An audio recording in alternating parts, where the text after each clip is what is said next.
eternity. May our understanding be always listen to your heavenly inspiration. Be merciful to your Son, Juanito Manuel, whom you have called from this life to have a better place. Thank you for welcoming him in union with all the angels and the saints of heaven. Comfort all of us in our sorrow, especially the family and relatives of Juanito Manuel. May our will be ever conformed to your divine will, and may our whole life be a beautiful imitation of the life and virtue of our Lord and Savior Jesus Christ, together with the Holy Spirit, be honored and glory, now and forever. Amen. Maaaring ba tayo sabay pahalatan natin ang gawin.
Huwag kayong mabalisa. Manalig kayo sa Diyos at manalig din kayo sa akin. Sa bahay ng aking ama ay maraming silid. Kung hindi kayo, sinasabi ko sana sa inyo na paruruan ko upang ipaghanda ko kayo ng matitirhan. Kapag naipaghanda na kayo ng matitirhan, babalikan ko ang isasama ko kayo sa pinaruluan. At alam na ninyo ang daan na patungo sa pupuntahan ko. Sinabi sa kanya ni Tomas, Panginoon, hindi po namin alam kung saan kayo pupunta. Paano namin malalaman na daan? Sumagot si Jesus, o daan, utuhanan ang buhay. Walang makakapunta sa ama kundi sa pamamagitan. With the Lord bless His words, maaari na po tayong magsiupo. Success. Success is the completion and the fulfillment of the original intent and purpose of our existence. It's not about making a lot of money or having a lot of friends, or having a big house, or a nice car, or a lot of friends, or having a lot of roofies or medals. But success, it is discovering our purpose, and we are determined to travel upon it until we reach to the point of our success, which is the dead end, which is like what happened to kay Sir Marito.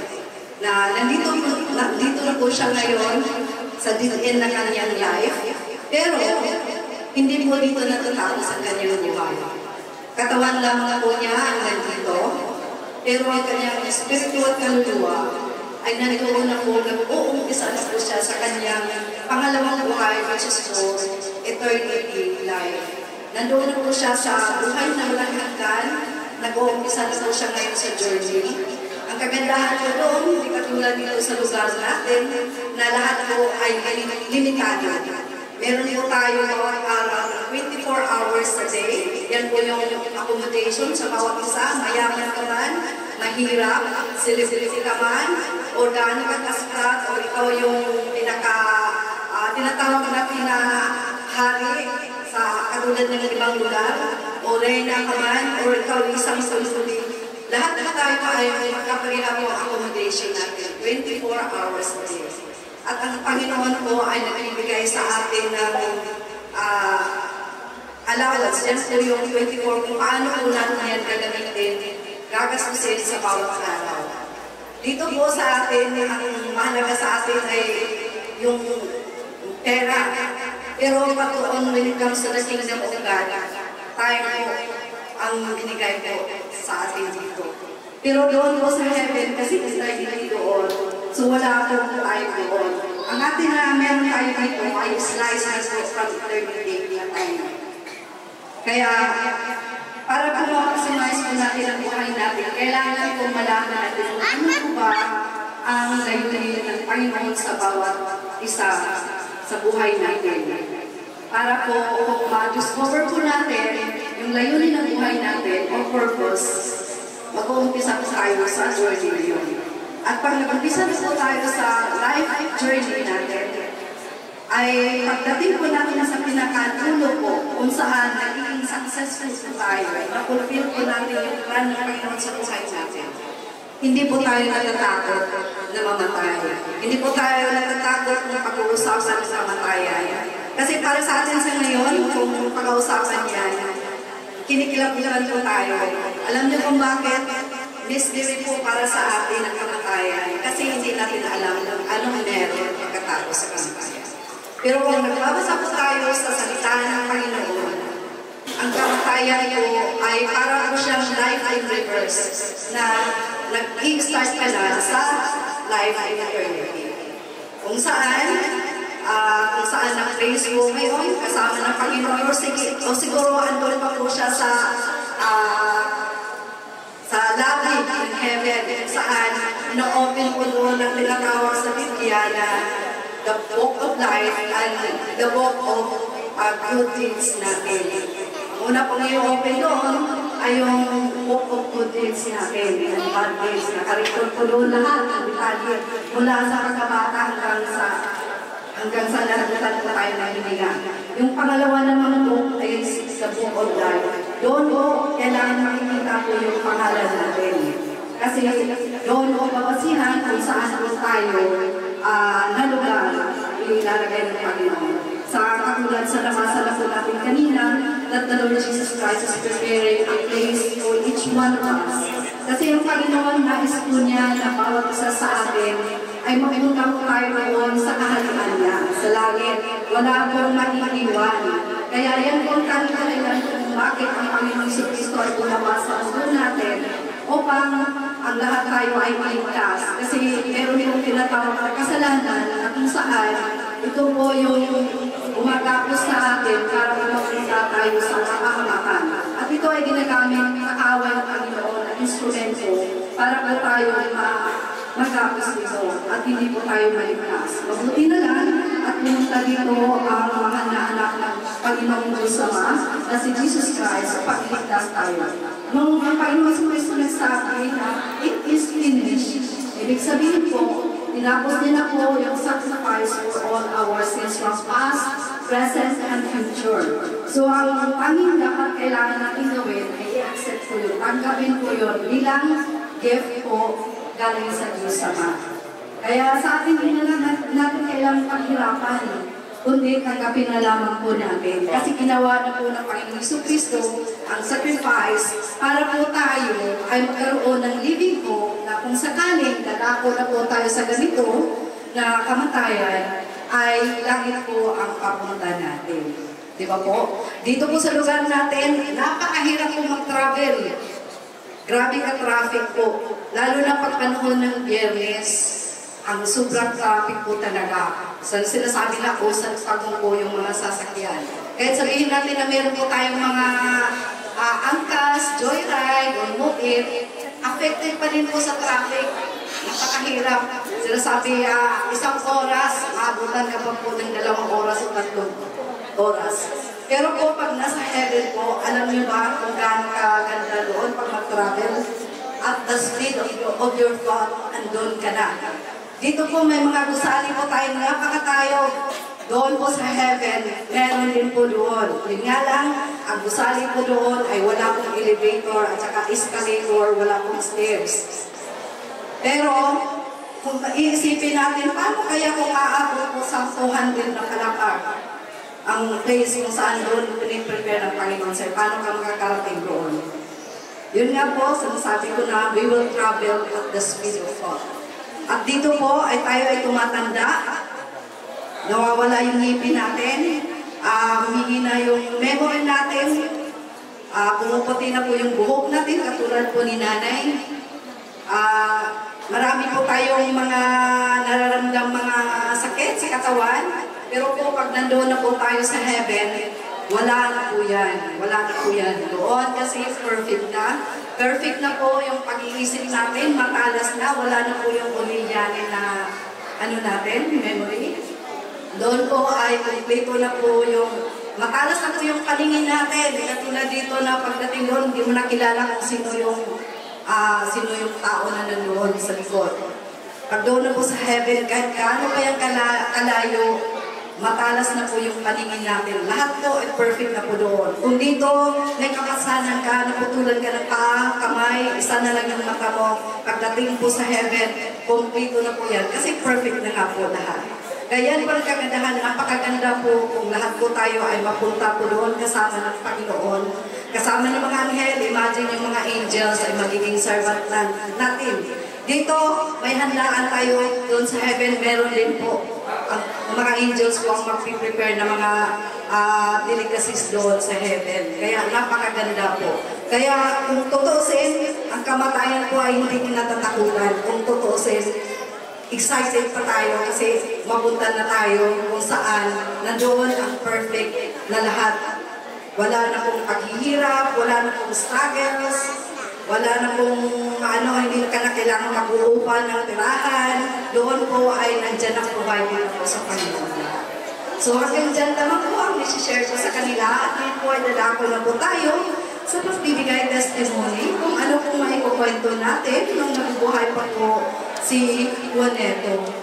Ano po ba yung mga memorable moments o taking natin from him na natutunan natin na pinakakawakan natin hanggang ngayon na magandang pag-usapan.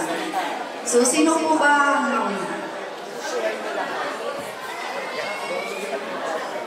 ang good evening po sa inyo lahat. Maraming salamat po sa inyo lahat na nakikiramay sa aking biyanan, si Juanito Daddy Manuel. Ito na po yung pang-apat na parte ng tribute kay Daddy Manuel. Okay? Sana tatawagin ko kung tayo dito. Kasi sabi nga natin, last lamay na to. So sabi nga ni Ma'am, kung ano yung mga memories na maganda, sabihin nyo. Yung memories na pangit, ibulong nyo na lang. Okay po? Dito, Ernie, may salita ka, narinig kita. Basta good memory, sabihin pag-bad, ibulong mo na lang. Dito, Ernie, kapatid mo yan. Yung kami lang kayo, Pangwalo.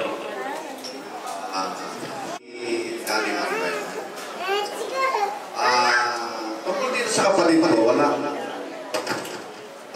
Kabiruan ko to. Kada nakikita kami, yun, binibiro mo lagi. Bakit hindi ka magpalakas? Natawanan ka lang. Actually, hindi kami masyadong nagkasama dahil malayo siya sa akin. Lagi lang kami nag-meet. Ito ka. Masakit. Lagi lang kami nagkikita ang camera ko ganito. May nangyayaring ganito. Last meeting namin, namatay yung sister ko. Last year, namatay si Sabet. Last year, yun. Kabiro ko. Nabiro ko. Totoo lang, nabiro ko siya. Hanggang si Ate Linda. Ate! Si Ate Linda. Diba? Kumakain sila. Sinabi ko sa kanya, pagka ikaw namatay na si Ate, susunugin ka namin. Hindi, susunugin ka namin. Ilang taon ka na? Sabi niya, 73. 74. Ganun ka na.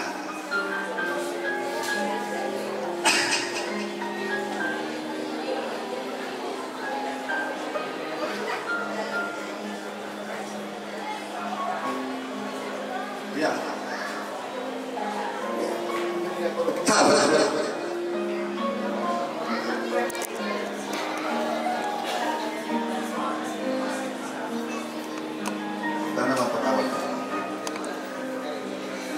Masaya siyang kasama. After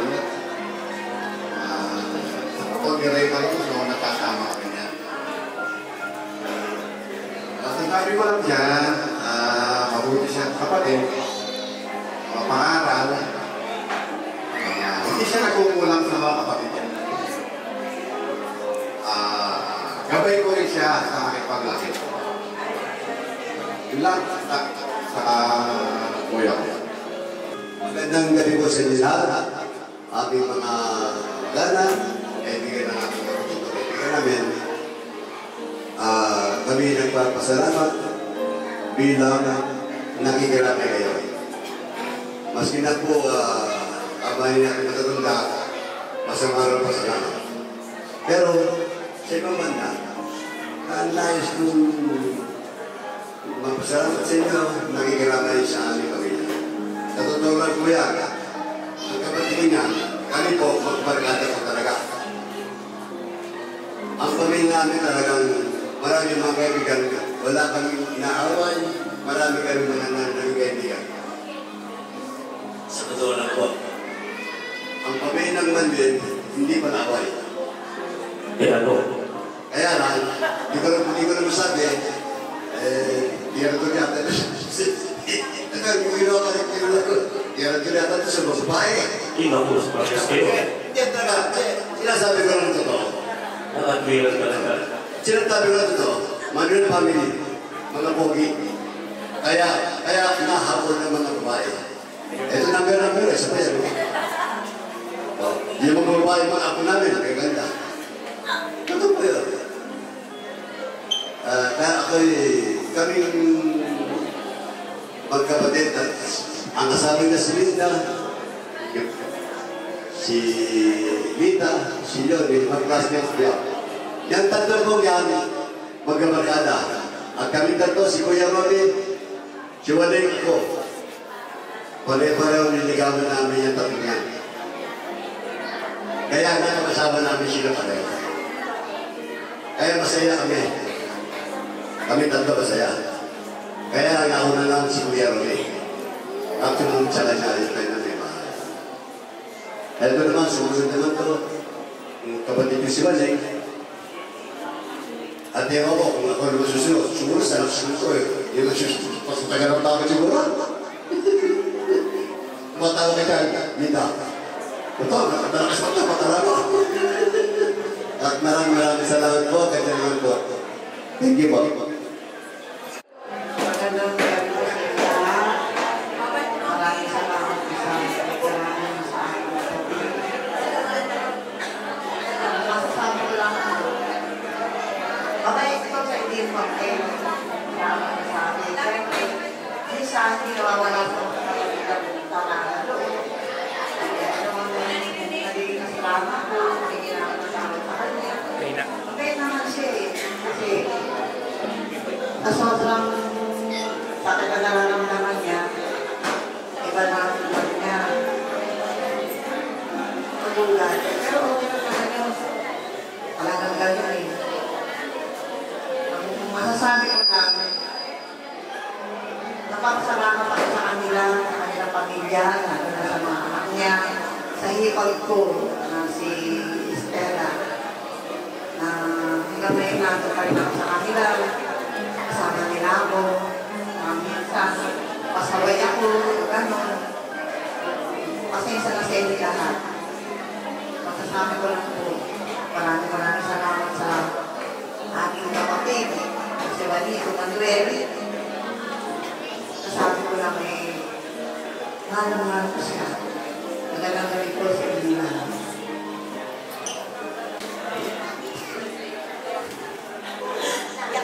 Wala yung pinanggalingan mo, di ba? Kaya ka naman. Wala naman po ako masyadong nagkulilan kasi bata ako magkasama kami. Halos lagi naman siyang wala. Kung wala sa trabaho, nasa pangitan. Kaso, lumaki na ako, kami na yung magkatuli. Masabi ko lang si dati mabait naman yan. Pero nung bata kami, medyo may pagka-stricto. May mga nakabata na, may mga pinsan kami na ng mga pala. Yan. Pero dahil sa bukod na mabait ako at mabait ako lang ang hindi nakaranas nun. Yun lang. Alin. Buti ka pa. Lumaki po kay Bobby sa kay Dad. Siguro yung one of the best memories that I had with Dad. Nung namatay po yung tito ko sa side ng nanay ko, sumiyak ko, nililibig siya. Tapos umiyak ako doon sa gilid. Si Daddy po yung parang yumakap sa akin. Yun yung hindi ko pinakamakakalimutan. Si Daddy ay medyo strict. Tama si ate. And hindi rin naman ako perfecto maamo, pero I always make it a point na ginagawa ko po yung part ko kasi ako po yung masama sa nilagay. Ayun. So, ayun, ngayon makakapagpahinga na siya. And lagi lang naman siya nasa puso natin lahat. Ako po yung unang apo ni Daddy. And sa akin din po siya unang nagka-apo sa tuhod. So yung apo niya sa tuhod, pagkagising, ang pinapakain po niya, lollipop. Para daw po hindi iyak. Ganun po siya mag-spoil. Pero dahil ang paborito po ay yung kapatid ko, ako po ang laging nakapalo. Yun po. Ikaw lang nasasabihin ko. Pero si Daddy kasi, kapag mahal siya sa ako, yung mga anak kapahit pa paano, na-welcome niya pa rin naman. Even though wala na yung asawa ko. 10 years na siyang lumala, pero pag every Saturday kasi nandun kami sa kanila para at least ma-feel pa rin ni Daddy na yung mga bata nandyan pa rin para sa kanya. Para lang maramdaman niya na yung mga apo niya nandyan pa rin para pasayahin siya. So, every Saturday, nakikita namin yung progress ni Daddy na unti-unti, ayun nga, parang nakita namin kung paano yung paghihirap ni Daddy dun sa sakit niya. Hanggang sa last breath niya. Ayun, thankful lang ako kasi until now, welcome pa rin naman kami sa family. Thank you po. Ang pinaka-memorable na memory ko kay Daddy is nung parang 2 years ago, everyday yun, pag nakikita niya kami ng fiancé ko, lagi niyang sinasabi, pakasal na kami, kailan daw kasal. Hindi pa kami engaged noon, kasi na-engage lang kami last March. Pero since 2021 ata, lagi na niyang sinasabi yun, nakakapagsalita pa siya na kasal, ganyan. Tapos pag binibiro namin siya na, tayo ka muna, katayo naman siya. So sabi namin, Daddy, ano ko ba, abutan mo ba yun? Kaya lang, di na ata niya kinaya. So, yun. So alam ko naman na sa araw ng kasal namin, nandun siya, maglalakad siya ng walang hirap at saka na maayos. Gusto mo ba yan? Mali. Yun lang po.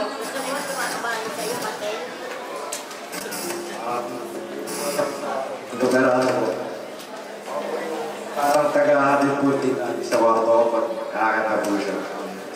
Mabait naman po si Daddy, di naman po ako nakalanas ng para si Ate Diga. Tapos sinasabi po nila na paborito din po ako ng Daddy. Pero di ko naman po naman. Pero yun, sana po pag-bite nila po si Daddy. Maayos, salamat. Okay, siyempre si Pets Mikey ka. Yan. Ako po yung isa sa mga pinakabatang ako ni Daddy. At tulad nga po ng sinabi ni Nanay, every Saturday po kasi pumupunta kami nila Mami ni Daddy. Since bata pa po kasi ako, may tinatamdam na sa Daddy na sakit, parang hindi na po siya makalakad ng maayos. So, the only way na nilalaro na lang po namin siya ni Agabe is kapag pagkatapos po namin magmano, tapos nakaupo na po siya, doon na lang po namin siya sasakyan ng, walang makaupo na. Ayun, sobrang bait po ni Daddy. Hindi po kami nakaranas ni Kuya ng palo or pagaling ni Daddy. Lagi po siya po nakamiti kapag umaharap po sa amin ni Kuya. Yan lang po. Thank you. Ayun, so magandang gabi po sa inyong lahat. Isa po ako sa aso ni Daddy. So, sa akin po, hindi po siya matatawag na good memory, pero para sa akin po, isa siya sa ma-cherish ko. Kasi hindi ko po pwede share, pero sa tuwing nag-aaway po sila ni Mami, kami po yung tinatakuan nila. So, ako po yung palaging tumatakbo kapag nag-aaway po sila. So, ipapalit po ng diaper, ganun. Kung sa iba po, iniisip po nila na parang burden siya. Kasi, bakit sa dami-dami ng ako, bakit ikaw, diba? Pero para sa akin po, isa po siyang best memory kasi nagawa ko po yung part ko bilang ako. So isa po siya sa dahilan din kung bakit gusto ko pong tapusin yung BE Psychology. Sadly nga lang po, hindi na po niya naabutan. Isang taon na ano. Ayun po, thank you po. So ako yung si Daddy, sa totoo lang ako yung isa sa mga apo na halos napakadalang nilang makasama. Mas madalas po ako na mag-birthday, mas madalas pa na dumaan yung mga Pasko na makasama ko sila. Pero ayun po, sa tagal ng panahon, hindi kami nagkikita. O mismo naman po, na bumalik ako sa lugar nila, dito nga po sa Caloocan. Napupunan po nila yung pagmamahal, pag-aaruga, na hindi lang ganap ng mga nagdaang mga patay. Lubos po akong nangihinaya sapagkat hindi ko man lang po nabanggit sa lolo ko na, Daddy, maraming salamat sa lahat. Kaya po nung nagkaroon ng pagkakataon, nung nakakagabi sabi sa Mami, maraming salamat po sa inyo kasi tuwing nandito po ako sa lugar ninyo, hindi niyo po ako pinababayaan. Lagi po kayong nandyan. Nagaya po ng mga nakakang gabi. Matutulog na lang po ako pagkagising ko, nakakumot na ako, may una na ako. Yung po yung pinagpapasalamat ko po sa lahi namin dito nga po sa Caloocan na kahit kailan po, hindi po nila kami tinuring na iba sapagkat tinuturing po nila ako ng kanilang apo at mahal sa buhay. Po, bali, pamangkin po ako ni Tita Stella and then Ninong and Ninang ko po sila. Ever since po ng mga bata pa kami, magkakasama na po kami lumaki ng mga pinsan ko, sila Kuya Ronald, sila Ate Lorna, sila Ate Eng, and super close po talaga kami. And masasabi ko po, si Tito Waling, isa rin po siya sa naging magandang influensya ng buhay ko, lalo na ako. Kasi every time na nagkakaroon ako ng problema, sa nanay ko, sa tatay ko, lagi akong tumatakbo lagi sa kanila. And yun, super close talaga ako sa kanila hanggang sa nag-asawa ko. Hanggang sa ngayon, yung pagmamahal nila sa akin, andun pa din. Kaya, mahal lang mahal ko to, si Tito Waning, tsaka si Tina Stella. Alam naman po nila yun. And, pahinga ka na dito, marami ng paghihirap yung dinanas mo. And I'm sure, kung nasan ka man ngayon, masaya ka na din. Kami nang bahala ka na dito. Yun lang po. Salamat po.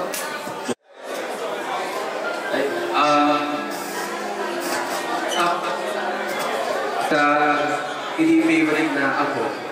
Pero walang choice si Daddy kasi kami yung kasama niya sa bahay. Kasama namin yung mga siguro yung pinaka memorable na moment ni Daddy.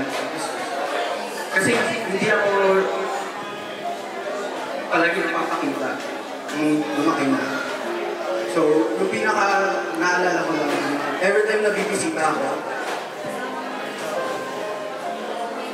umiiyak niya siya. Tapos, sinasabi niya, doon ako matulog, gano'n. Ayun, yung pinaka... Hindi ko makakalimutan kita. Thank you. Good evening po. So, parang same lang po kay Ate Tita Ren na napusan ko po si Daddy. Nahihirapan po siya. Bago po siya pamatay, nakita ko.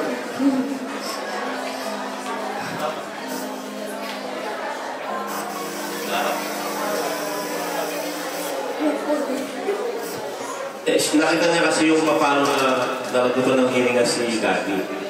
Nakita niya kaya emotion. Okay, last. Apo, pag nawala. Magandang gabi po sa inyo lahat. Kung nagugutom po kayo, may pagkain sa likod. Wala lang tayong sabaw. Ako po si Ronald, pang-apat na anak ng daddy ko. Siyempre, daddy ko yun. Marami kaming masasaya. Good memories. Siyempre, pag may good, may bad. Sobrang dami din. Isa sa mga good thing, yung tatay ko kasi, siyempre ako, nagdaan tayo sa, alam niyo na, puso. May girlfriend ako din na doon. Siguro, yung mabuti lang. Yun. After few months, nagdala ako ng dalawa. Hindi lang siya. Dala ba yan? Sabi ko, di, pasensya ka na, na-in-love yan.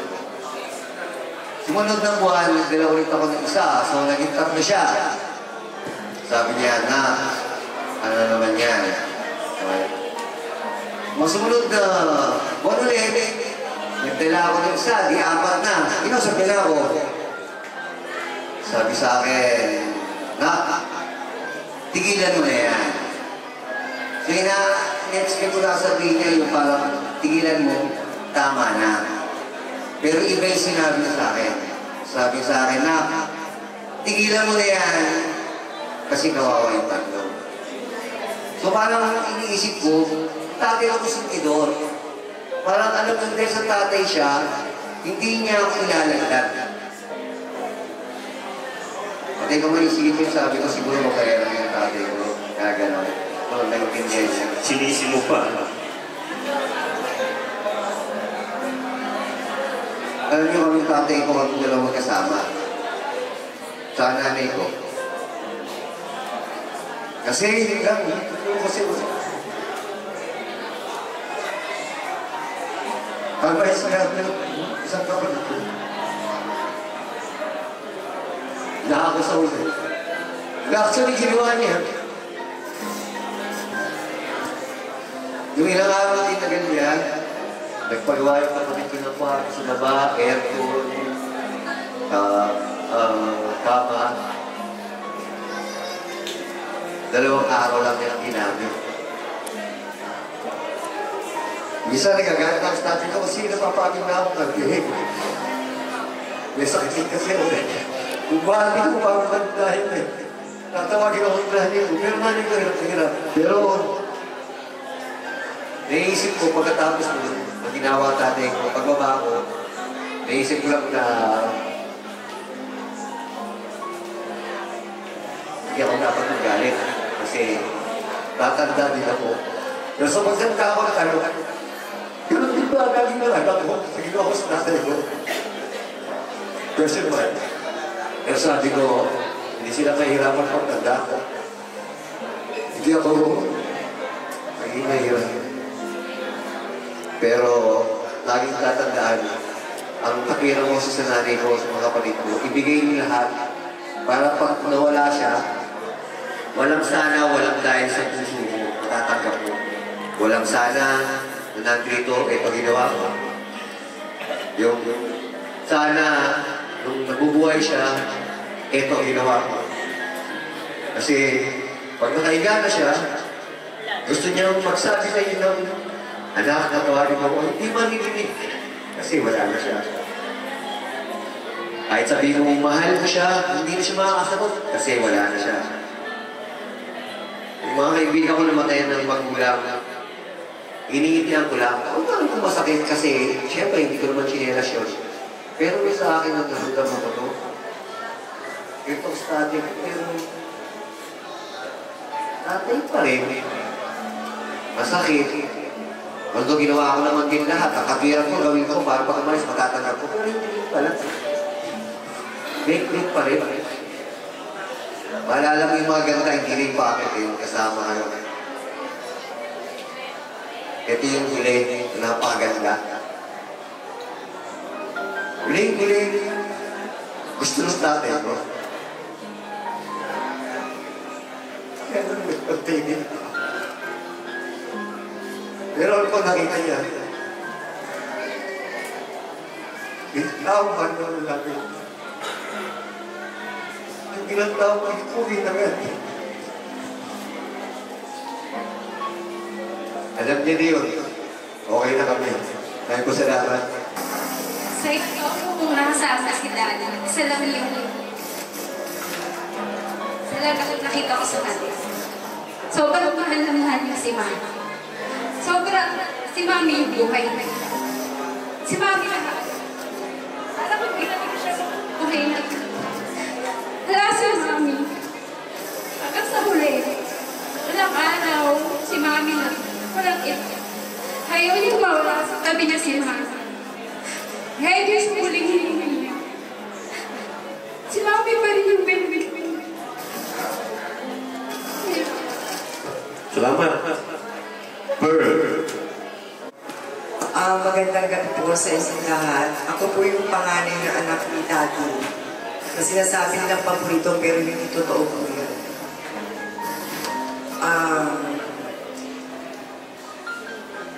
Wala eh.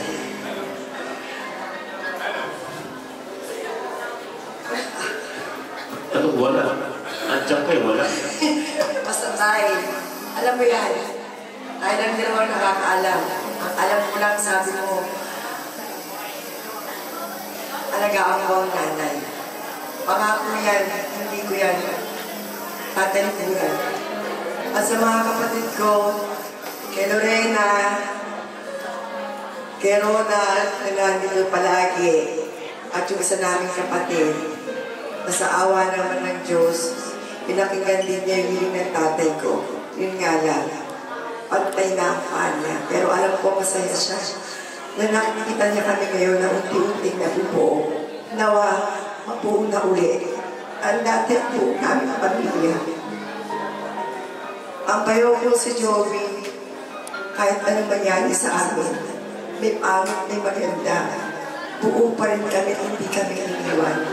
At sa anak ko, sa manugang ko, alam ko naman na may mga hidwaan. Pero ang hiling lang ng tatay ko, sana, pag wala na siya, mabuo kaming lahat. At kung ano man yung hindi namin pagkakaintindihan, ipakita namin sa kanya na hindi kami mag-iwanan sa isa't isa. Lalo na kapatid kong babae si Lorena. Alam kong mahal siya ng tatay ko. Masakit man po sabihin na malayo ako sa kanila. Pero kada magkikita kami, sasabihin niya sa akin, sasabihin ko sa kanya, sino ako? Lagi niya sinasabi, si Lorna. Masakit para sa akin ang kapatid ko, nasa harapan niya. Tatanungin, sino ako? Si Lorna. Pero alam ko, mas marami silang effort, mas marami silang hirap kesa sa akin. Dahil sila ang laging kasama ng tatay ko, samantalang ako malalo. Pero sa puso ko, lagi siyang nandun.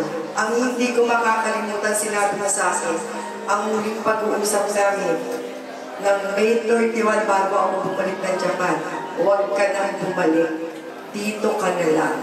Doon ko narinig na sinabi na sa akin, alagaan mo ang nanay mo. Kung alam ko lang, ngayon na pala yung pag-uusap namin, hindi na ako umuwi. Dito na ako sa kanya. Tay, may mga bagay na hiniling ka sa akin na hindi ko man natupad, pero alam mo, mahal na mahal ka ng mga anak ko. Yung dalawang anak ko po, na pinilit kong umuwi dito, na yun lang ang gusto niya makita, dahil lang po ang hindi niya laging nakikita. Yun lang ang bagay na hindi ko nabigay sa kanya, pero alam ko, maiintindihan niya ako. At alam ko din, na mahal siya sa mga apo niya. Maraming salamat po.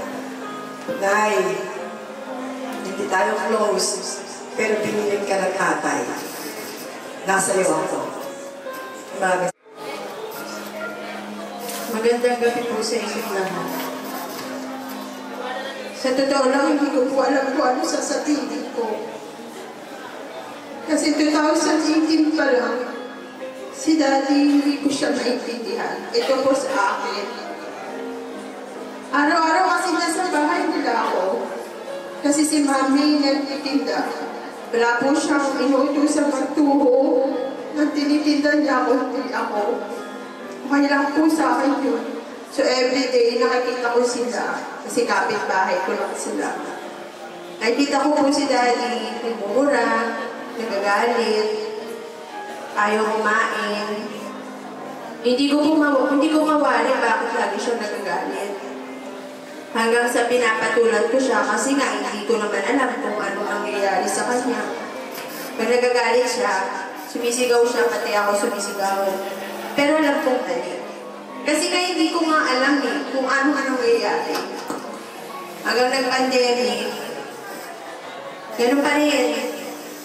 May time na sinasaraduhan niya ng pinto si Mami. Mami ko naman kakatok, pupunta sa bahay namin, doon matutulog. Ganun po yun. Ilang taon, ganun. Hanggang last year, sabi ko, Mami, pa-check up kaya natin si Mami, si Daddy. Kasi hindi ko na alam kung bakit ganun siya. Kasi nga po, ayaw niya ng pagkain, ibubuga niya kay Mami. Yung mga ganyan, nagagalit siya kay Mami. Isasama namin siya sa mall. Sa totoo lang, every Sunday, family day sa aming mag-anak. Always kasama ko ang biyenan ko. Sabi nga nila, bakit si Mami, si Daddy, ayoko isama? Hindi. Hindi ko sila gustong kasama. Ang problema, nakikita ko si Mami nahihirapan. Hindi niya na-enjoy yung pagmumul. Kasi bakit? Nagmumura siya sa kadamihan ng tao kahit sa simbahan. So, ano gagawin ko? Sabi ko kay Mami, magtiis muna tayo kasi si Daddy nandito. Hanggang ayun nga po, pina-check up siya. Nalaman namin na meron siyang Alzheimer dementia. Sabi nga daw po, magagalit si Daddy, mamaya tatawa, mamaya alam niya yung ginagawa niya. May times na hindi siya natutulog. Sabi ko kay Mami, tiis lang. Kasi sabi ng doktor, ganun daw po talaga yung may Alzheimer dementia. Alam ko naman, hindi po ganun kadali. Kasi bilang kagawad, pag sa gabi, pumupunta ako sa kanila, lagi kong tinatanong, sino ako? Lagi niya po sinasabi, hindi niya ako kilala. Lagi niya sinasabi, ako daw si Lorna. Ako daw si Ara. Oo, ako. Pero pag nakatilikod ako, masakit. Kasi bakit? Anak ako, pero hindi niya ako nakikilala. Masakit sa akin yun. Pero okay lang. Kasi sabi ko nga, iintindihin ko kasi may sakit si Daddy. Hanggang nag-desisyon po kami ng kuya ko. Kasi nga, si Kap Atoy, alam naman namin busy. Kasi lagi naman yung sinasabi, nandito lang siya. Kami, katawan lang namin yung nandito. Kaya lagi kami nakila mami. Hanggang isang araw, nag-desisyon ako. Sabi ko kay Kuya, Kuya, bakit hindi every Saturday? Doon tayo kay na mami. May pagkain wala. Doon tayo lahat, pati mga bata. Yun nga po, 2 years na namin ginagawa yun. Every Saturday, nakakila Daddy kami. Nandun lang siya nakaupo. Nandun yung mga apo niya, nandun kami, kumakanta. Umiinom sila nila Joey, ni Kuya, yung mga pamangkin ko, kami ng mga hipag ko. Nakikita ko, alam ko, hindi man niya naiintindihan, pero alam ko masaya siya kasi every Sunday nandun kami, family day. Hanggang nag-birthday po siya. Nagpaplano po kami, sabi namin, pag 75 si Daddy, i-jollibee natin kasi 75 na siya. Magpa-party po siya dapat next year. Noong birthday po niya, nag-decision po kami na sa tanghali, mag-birthday po si Daddy. Ang kasama niya po mga kapatid niya. Alam ko, yun yung pagkakataon na masaya si Daddy kasi nakasama niya po. Sa ilang taon na hindi po siya pumunta sa Molabe, yung mga kapatid niya sobrang na-appreciate ko at alam ko, na-appreciate na Daddy ko kasi lahat sila nagpunta. Yung kapatid niya na nasa Bulacan, ang aga-agang nagpunta. Yung mga kapatid niya sa Molabe, nagpunta po lahat at may humabol pa. Kaya sabi ko nga, nawala man ang Daddy ko, alam ko, sa puso niya, nandun kami lahat. Hanggang ng Friday, sabi po ni Mami, nahirapan daw po si Daddy dahil inuubo, sinisipon. Pina-check up po niya. Galing po ako ng duty sa barangay. Sabi ko, Mami, pahinga mo baka sa panahon lang yan dahil lahat nagkakasakit. Sabi naman ni Mami, okay. Ganda po ng kwarto niya. May aircon pa po, may TV. Binili pa siya ng kama ni Kuya Atoy. Kinumpleto po siya ng Kuya. Masaya po ako dahil alam ko okay yung kwarto niya. Alam ko magiging okay siya. Hanggang Sabado, syempre family day, sabi ko, walang kakanta, walang maingay. Kasi si Daddy may sakit. Sabi ko sa mga bata, punta kayo kay Daddy, mag-picture tayo. Yun nga lang hindi nangyari kasi mga bata. Mas pinili sa labas. Hanggang nagpaalam na kami lahat, pinapakain siya ni Mami, kumakain naman po. Hanggang ng linggo, nagsimba po kami mag-anak sa SM. Pagkatapos ng visa, tumunog po yung cellphone. Sabi po ng Mami ko, Lorena, ako naman tanga. Ano ba yun, Mami? Natataranta ako kasi sigaw siya na sigaw, tapos biglang namatay. Maya tumawag ulit, Lorena, ano ba kasi yun? Ano nga ba hindi mo sabihin? Maya namatay na naman, sabi ng asawa ko, tawagan mo, baka kung ano yun. Nung tumawag ako, sabi niya, yung tatay niyo, nasaan kayo? Nung narinig ko po yun, hindi ko alam, nakarating ako ng party. Nagulat ako na iwan na pala yung Jenna ko sa SM at kami ni Joey, narunod niya po yung sasakyan, makarating kami sa bahay namin. Ngayon dito lang po yun. Hindi po pala madali yung gano'ng sitwasyon na pagdating mo makikita mo yung tatay mo. Wala na si Daddy. Hindi ko alam kung ano gagawin ko. Hindi ko alam kung titignan ko ba. Hindi ko alam. Kasi hindi ko alam. Kasi sabi ko, Daddy, sorry. Wala po akong iba na sabi ko, hindi sorry. Kasi alam ko bilang anak, alam ko pagkukulang ako. Sabi ko kay Kuya Ronald, bigay natin lahat. Para sa huli hindi tayo iiyak. Pero hindi po pala. Hindi po pala ganun kadali. Tanggap ko naman po na okay na si Daddy. Pero hindi ko na po matanggap na hindi niya ako nakilala. Hanggang sa huli, hindi niya man lang nasabi kung anong masakit sa kanya. Alam ko na din si Daddy nandito, na masaya siya, nandito kayo lahat. Salamat po sa inyo kasi nandito kayo.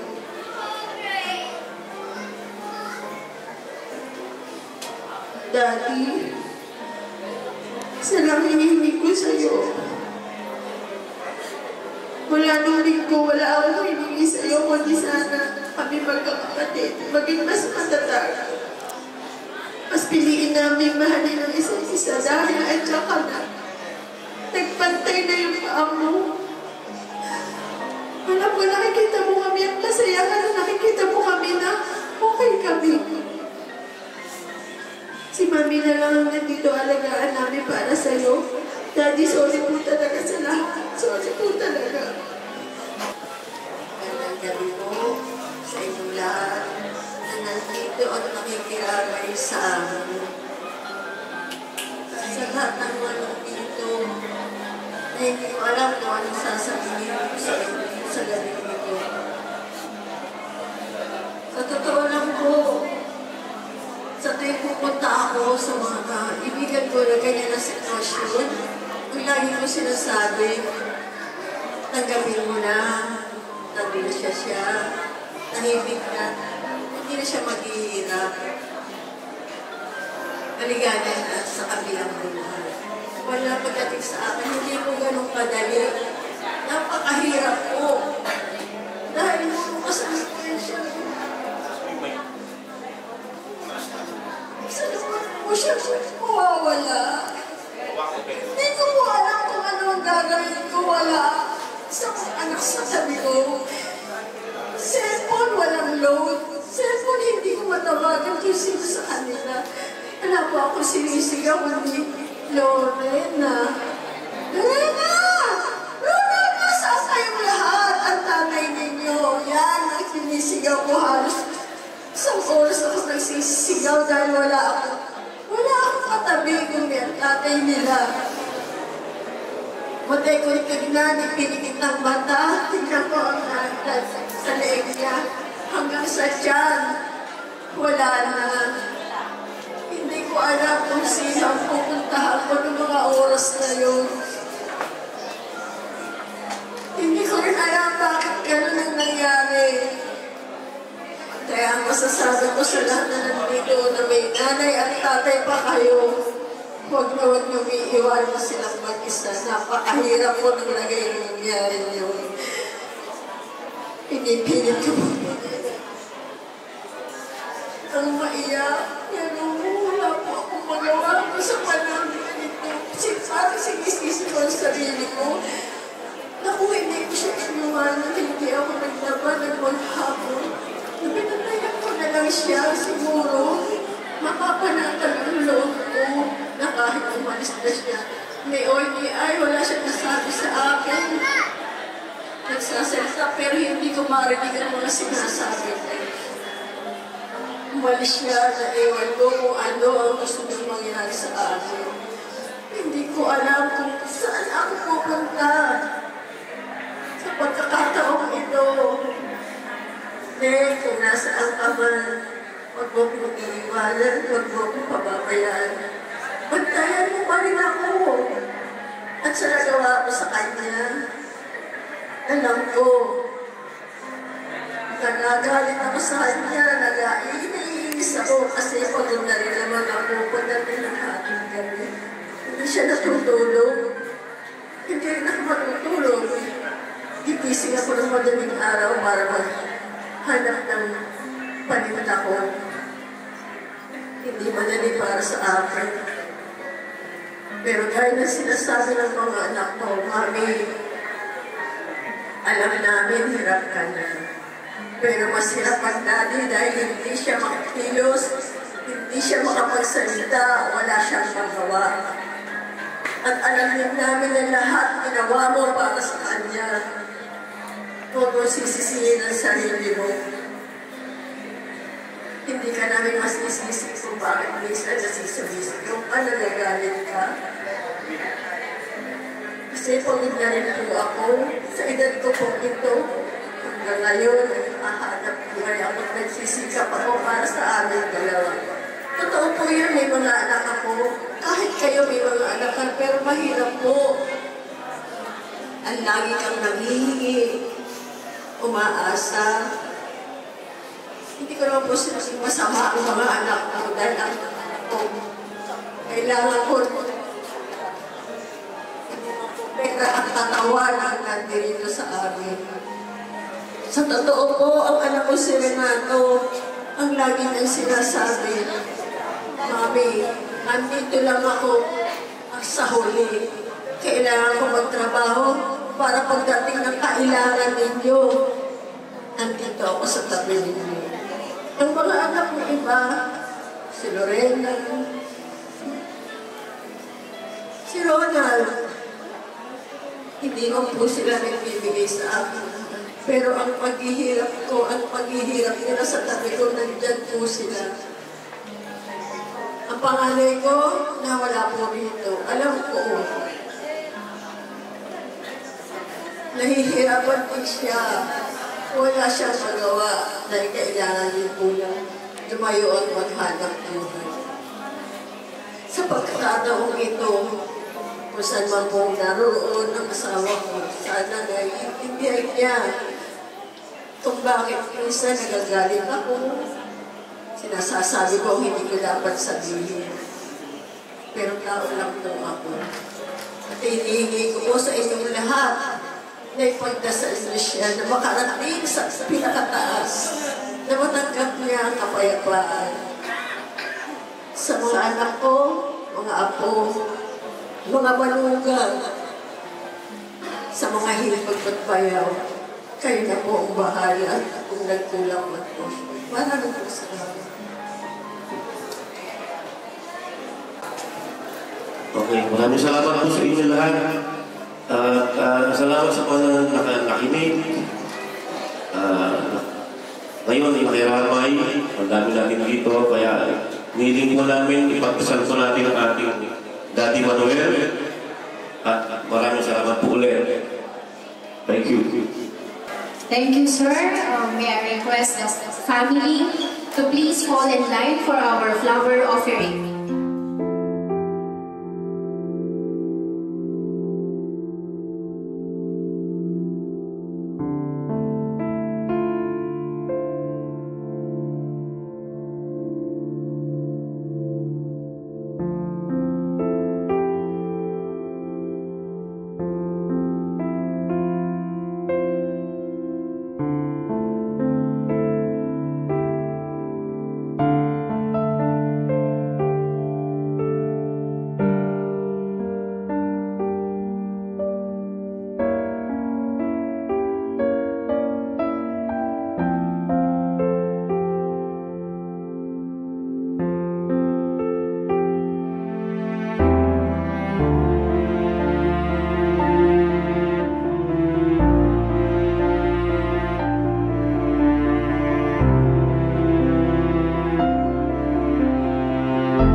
everyone to stand up.